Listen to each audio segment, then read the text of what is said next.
तुमच्या computer skills upgrade करायच्या आहे? दिशा कम्प्युटर इन्स्टिट्यूट घेऊन आले आहेत महा डिस्काउंट ऑफर। आता कोणताही कोर्स करा फक्त 1800 रुपयांमध्ये।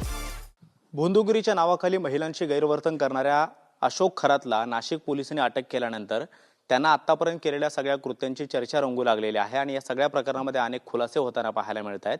मात्र अशोक खरातनं आपल्या भोंदूगिरीची सुरुवात ज्या ईशानेश्वराच्या मंदिरापासून केलेली होती त्या नाशिकमधल्या सिन्नरमध्ये असणाऱ्या ईशानेश्वर मंदिरामध्ये आता आपण आहोत आणि मंदिराची जी भव्यदिव्य रचना आहे जी 2010 साली या मंदिराचं लोकार्पण झालेलं होतं त्या संपूर्ण मंदिराचा आढावा घेणार आहोत।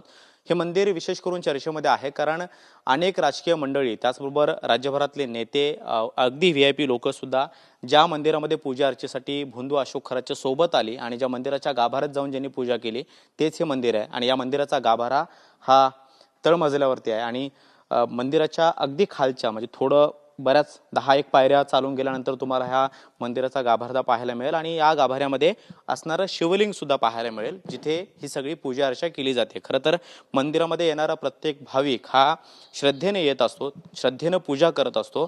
मात्र या गाभाऱ्याच्या जीवावरती किंवा या मंदिराच्या जीवावरती ज्या भोंदूगिरीचं भांडवल किंवा दुकान जे अशोक खरातनं चालवलं त्याची सर्वाधिक चर्चा आता महाराष्ट्र राज्यामध्ये होताना पाहायला मिळते आणि याच मंदिराच्या या गाभाऱ्याच्या शिवलिंगाच्या शेजारी बसून राज्यातल्या अनेक महत्त्वाच्या लोकांनी नेत्यांनी पूजा केल्याचे अनेक फोटो या अशोक खरातच्या सोबतचे फोटो समोर आलेले आहेत। मंदिराचा गाभाऱ्याची रचना जर आपण पाहिली तर शिवलिंग आहे आणि शिवलिंगावरती सतत पाण्याची धार पडणारी इथली रचना सुद्धा आपल्याला पाहायला मिळते। वरच्या बाजूला जर या मंदिराचा गाभारा वरपर्यंत बघितला तर अगदी घुमटाप्रमाणे या गाभाऱ्याची रचना आहे।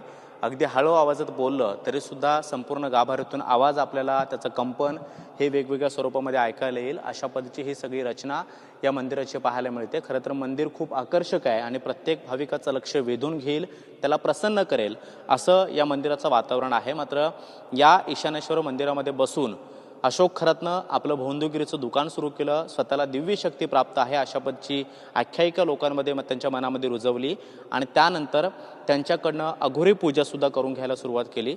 हे ईशानेश्वर मंदिराचा गाभारा आणि याच गाभाऱ्याच्या पाठीमागच्या बाजूला जे अशोक खरातचा फार्म हाऊस आहे, बाग आहे, त्याच बागेच्या कोपऱ्यामध्ये असणारी विहीर, ज्या विहिरीच्या काठावरती रात्रीच्या वेळेला उभं राहून अशोक खरातनं अनेक विधी पूजा अर्चा केल्याचं पाहायला मिळतं आणि या सगळ्या पूजांसाठी महत्त्वाची लोक अशोक खरातच्या सोबत होती असं देखील बोललं जातंय। सध्या SIT या सगळ्या गोष्टींची छाननी करते, पुरावे शोधण्याचा प्रयत्न करते।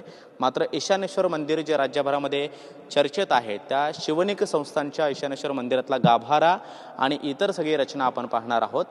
बाहेरच्या बाजूला जी काही सजावट किंवा सुशोभीकरण करण्यात आलेलं होतं त्याच्यासाठी सरकारनंच जवळपास 1,05,00,000 निधी वितरित केलेला होता, मंजूर केलेला होता आणि त्यानंतर संपूर्ण मंदिराला आणखी सौंदर्य प्राप्त झालं तशा पद्धतीची कामं करून घेण्यात आली असं देखील बोललं जातं। त्यामुळे भोंदूगिरीचं दुकान उघडं पडलेल्या अशोक खरातवरती येत्या काळात आणखी कशा स्वरूपाची कारवाई होते हे पाहणं महत्त्वाचं असणार आहे।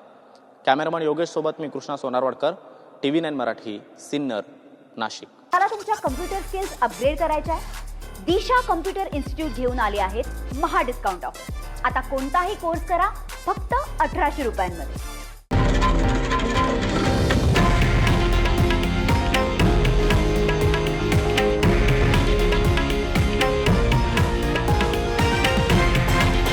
हे आहे देशातील नंबर 1 न्यूज नेटवर्क आणि आपण पाहत आहात TV9 मराठी, एकमेव।